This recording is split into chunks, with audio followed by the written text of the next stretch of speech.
I'm pleased to bring in our next guest, Congressman, also military veteran. Congressman Richard McCormick from Georgia is on the House Armed Services and Foreign Affairs Committee.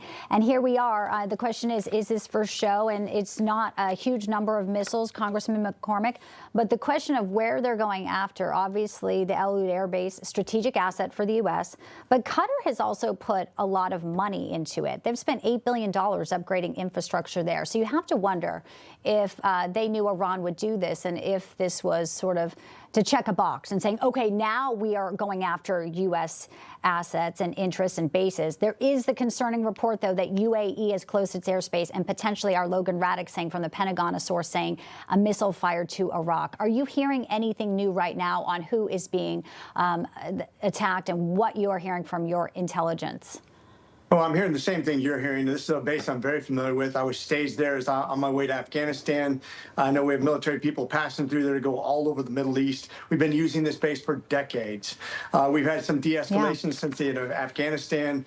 There's still probably at least a shell of a semblance of troops that are stationed in Qatar still. But it's a friendly nation to us. But they've also been kind of chummy with Iran, quite frankly. So this is surprising that they're getting fired on by Iran, even if it's just an insignificant number of missiles. OK.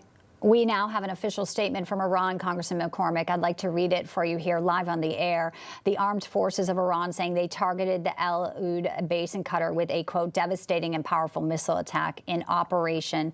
That is a statement. It was made on television. Reports are as music was playing and a caption on the screen, a mighty and successful response by the armed forces of Iran to America's aggression. Not sure it's devastating or powerful, as we are also hearing a lot of assets might have moved out. But what they are telegraphing is obviously to their domestic audience here.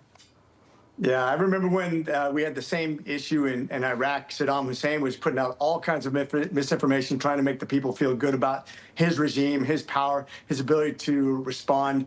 Quite frankly, they are really in trouble. Every time they fire, we triangulate and we counterfire. Israel has been marking every single target. We've taken out their weapons production, which is something I have advocated for since they've been producing weapons to take out our enemy, our allies, our friends, and American troops.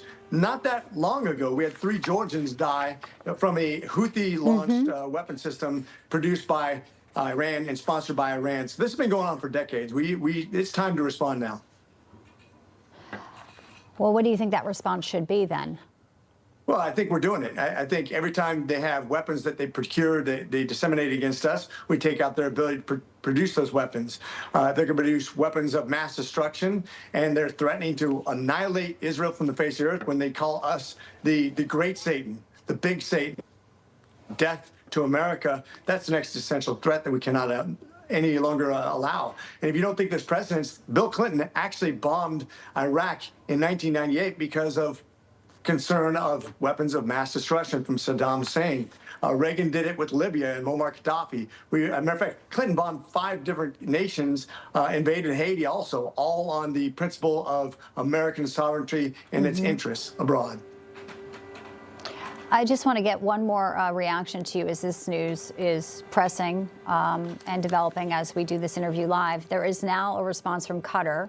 And we were just showing video, Congressman McCormick, of the missiles being intercepted. But Qatar is now saying it reserves the right to respond after the Iranian attack at the U.S. military base in Doha. So Qatar is saying it could respond directly here. There's been a concern about escalation, but we were just talking about, Qatar's relationship with Iran. You say cozying up, but it does seem like now they are on the side of the United States.